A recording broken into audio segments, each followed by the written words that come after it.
조선시대 원조 먹방과 다이어트 전쟁. 프롤로그. 이 이야기는 세종실록 등 역사 기록을 바탕으로 당시 상황을 재구성한 것입니다.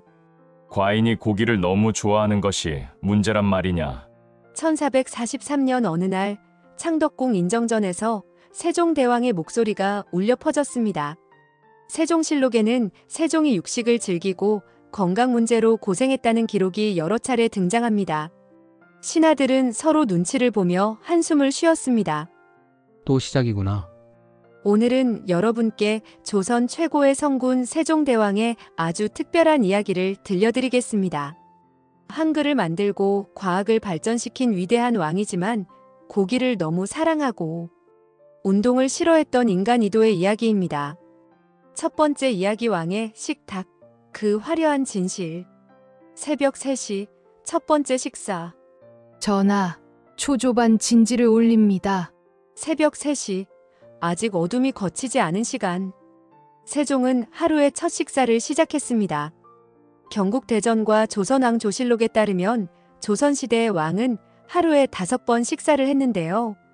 세종은 이 모든 식사를 성실하게 다 챙겨 드셨을 것으로 예상됩니다. 특히 육류를 즐겨 드셨다는 기록은 많이 남아 있습니다. 자, 왕의 식사 시간을 알아볼까요? 여러분 한번 맞춰보세요. 과연 몇 시에 왕의 첫 끼가 시작될까요? 놀랍게도 새벽입니다. 초조반 새벽 3시에서 4시, 조반 오전 10시, 석반 오후 5시, 야참 밤 10시, 별참 그 외 수시로. 왕의 편식과 신하들의 우려. 전하, 오늘 조반상에는 소갈비찜과 돼지고기 수육, 꿩고기 구이를 준비했습니다. 세종의 눈이 반짝였습니다. 오, 좋구나. 어서 들여오거라. 세종실록 16년 기록에 따르면 세종의 식습관에 대한 내용이 자주 등장합니다. 상이 소갈증을 앓으시니 의원들이 육식을 줄이고 채소를 많이 드시라고 권했다. 이를 바탕으로 당시 상황을 상상해보면 세종과 신하들 사이에 이런 대화가 오갔을 법합니다. 전하, 채소도 좀 드셔야. 채소, 그것은 소나 먹는 것이 아니냐? 채소보다는 고기가 힘이 나지 않겠느냐? 세종은 농담처럼 말했지만 실제로 채소는 거의 입에 대지 않았을 것입니다. 왜냐하면 세종이 당뇨로 고생했고 이것이 과도한 육식과 운동 부족 때문이라는 어이의 진단이 여러 차례 기록되어 있기 때문이지요. 조선왕조의 의궤에 따르면 왕의 수라상에는 다음과 같은 음식이 올랐다고 합니다. 갈비탕, 곰탕 등의 각종 탕류, 소고기, 돼지고기, 꿩고기 구이류, 젓갈류, 나물류. 저는 잠시 이런 장면을 상상해 보았습니다. 주방상궁, 오늘도 그 특별 요리를 준비했느냐? 네, 전하.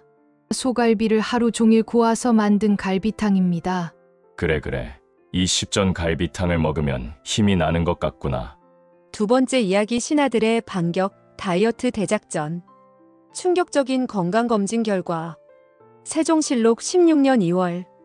임금이 소갈증으로 고생하시어 소변을 자주 보시고 갈증이 심하시다. 세종실록 28년. 상의 증세가 더욱 심해져 눈이 어둡고 걷기가 불편하시다. 현대의학으로 보면 전형적인 당뇨병과 그 합병증 증상입니다. 세종의 키와 체중에 대한 자세한 기록은 없으나 기록으로 추정해 볼 때 상당한 비만이었을 것이라고 학자들은 말합니다. 어이가 심각한 표정으로 세종께 보고했습니다. 전하, 소갈증의 증세가 심각합니다. 또한 체중이 너무 많이 나가셔서 그래서 어쩌란 말이냐? 육식을 줄이시고 운동을 하셔야 합니다. 세종의 얼굴이 찌푸려졌습니다. 운동, 과인이 왜 운동을 해야 한단 말이냐? 신하들의 육식 금지 상소. 실록에 따르면 신하들이 여러 차례 세종의 건강을 걱정하며 다음과 같은 조언을 드렸다고 전해집니다. 첫째, 육식을 줄이실 것. 고기를 과도히 드시면 소갈증이 악화됩니다. 둘째, 운동을 하실 것. 가벼운 활동이라도 하셔야 합니다. 셋째, 약을 드실 것. 한약을 꾸준히 드셔야 합니다. 특히 황해 정승이 세종의 건강을 매우 걱정했다는 기록이 남아 있습니다. 몰래 먹기 대작전. 하지만 세종께선 포기하지 않으셨습니다. 정확한 기록은 없지만 세종이 신하들의 만류에도 불구하고 육식을 계속했다는 정황이 여러 기록에서 나타난다고 합니다. 밤늦게까지 정사를 돌보았다는 기록이 많은 것으로 보아 밤늦게까지 일하다가 배가 고파 야식을 찾지 않았을까 하는 가능성을 생각해 볼 수 있습니다. 세 번째 이야기 왕의 건강 프로젝트. 운동을 싫어한 왕. 세종실록의 여러 기록을 종합하면 세종은 주로 실내에서 독서와 연구에 몰두하였고 사냥이나 활쏘기 같은 야외 활동 기록이 거의 없습니다. 또한 말년에는 걷기조차 불편해하셨다는 기록이 있습니다. 이에 신하들이 운동을 권하지 않았을까요? 저는 세종의 운동에 관한 에피소드 한 장면을 상상해 봅니다. 이제 신하들은 새로운 작전을 짰습니다. 세종께서 운동을 하시게 제안드리기로 한 것입니다. 전하, 활쏘기라도 하시지요. 왕실의 전통이기도 하니. 활쏘기, 과인은 책 읽기도 바쁜데 그럼 말타기는 어떠신지요? 말이 불쌍하지 않느냐. 과인이 너무 무겁다. 세종은 온갖 핑계를 대며 운동을 거부했습니다. 결국 신하들은 특단의 방법을 생각했을 것입니다. 전하, 오늘부터 경연은 후원을 걸으면서 하겠습니다. 뭐, 걸으면서 공부를 하라고? 네, 전하 이것이 바로 걷기 경연입니다. 한글 창제와 야식. 정인지의 훈민정음 해례본 서문에 따르면 세종이 얼마나 열정적으로 한글 창제에 매달렸는지 나타나 있습니다. 또한 세종실록에도 한글 창제를 위해 집현전 학사들과 밤을 새우며 토론하거나 연구를 했다고 나옵니다. 이 과정에서 야참이 빠지지 않았을 것 같네요. 네 번째 이야기 변화의 시작. 아들의 직언. 어느 날 세자가 아버지를 찾아옵니다. 아버님, 제가 드릴 말씀이 있습니다. 무엇이냐? 아버님이 건강을 돌보시지 않으면 저는 어떻게 합니까? 아버님의 건강이 너무 염려됩니다. 저를 위해서라도 건강을 챙기세요. 당시 세자였던 문종이 아버지의 건강을 걱정했다는 것은 여러 기록에 나옵니다. 세종 말년에 문종이 대리청정을 하면서 아버지의 건강 악화를 직접 보고 이에 걱정이 컸을 것입니다. 세종표 건강식단. 당시의 의학서인 의방유추에는 소갈증 치료를 위한 식이요법이 자세히 기록되어 있습니다. 이 책에서는 주로 채소 위주의 담백한 식사를 권하는데요.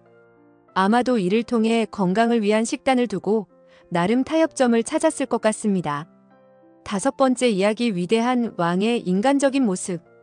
병상에서도 계속된 집념. 1446년 세종의 건강이 급격히 나빠졌습니다. 당뇨 합병증으로 시력을 잃어가고 있었고 다리가 불편해 거동이 어려웠지만 정사를 계속 돌보았다고 세종실록에 기록되어 있습니다. 세종은 병상에서도 일을 멈추지 않으셨습니다. 한글 반포를 서둘렀고 각종 과학서적 편찬을 지시했습니다. 세종실록 32년 1월에는 상이 편찬으시어도 고려사 편찬을 독려하시고 훈민정음 반포를 서두르셨다고 기록되었습니다. 병이 났으니 일을 더 서둘러야 한다. 시간이 없구나. 세종의 유산. 1450년 2월 17일 세종대왕이 승하하셨습니다. 54세의 나이였습니다. 마지막까지도 나라 일을 걱정하셨다는 기록이 남아있으며 숨을 거두기 직전까지 아들인 문종에게 여러 가지를 당부했다고 전해집니다. 세종은 떠나셨지만 그가 남긴 것들은 영원했습니다.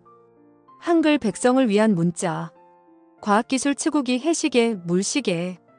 음악 정감보 창안. 의학 향약 집성방 편찬. 농업 농사직설 편찬. 에필로그 인간 세종, 그리고 우리. 신하들의 회고. 세종의 승하 후 실록에는 신하들의 애도 기록이 많이 남아 있습니다. 특히 집현전 학사들은 세종과 함께했던 시간을 그리워했고 그의 학문에 대한 열정과 백성을 사랑하는 마음을 기렸습니다. 신하들이 대화를 나누는 장면을 상상해 봅니다.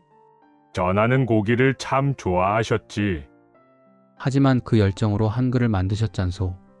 맞소 먹는 것에도 진심, 일하는 것에도 진심이셨으니. 황해 정승이 말했습니다. 완벽한 사람은 없음소. 전하도 인간이셨고 그래서 더 위대하셨던 것 아니겠소? 현대의 삶에 주는 교훈. 세종대왕의 이야기가 우리에게 주는 교훈을 생각해 보았습니다. 첫째, 균형의 중요성. 아무리 중요한 일이라도 건강을 해치면 안 됩니다. 둘째, 인간적인 면모. 위인도 약점이 있는 인간입니다. 셋째, 건강의 소중함. 건강해야 더 많은 일을 할 수 있습니다. 오늘을 사는 우리에게 세종대왕도 현대인들처럼 과로와 잘못된 식습관으로 고생했습니다. 하지만 그는 그런 어려움 속에서도 위대한 업적을 남겼습니다. 우리도 건강을 챙기면서 각자의 자리에서 최선을 다한다면 작은 세종이 될 수 있지 않을까요? 혹시 이런 분 계신가요? 치킨을 너무 사랑하시는 분, 운동은 싫지만 일은 열심히 하시는 분, 가족들의 건강 챙기라는 잔소리를 듣고 계신 분, 건강해야 더 오래, 더 많이 사랑하는 일을 할 수 있습니다. 건강해야 더 오래, 더 맛있는 것도 먹을 수 있습니다. 건강한 몸에 건강한 정신이 깃든다. 오늘부터 조금씩 건강한 생활 습관을 만들어 보시기 바랍니다. 감사합니다.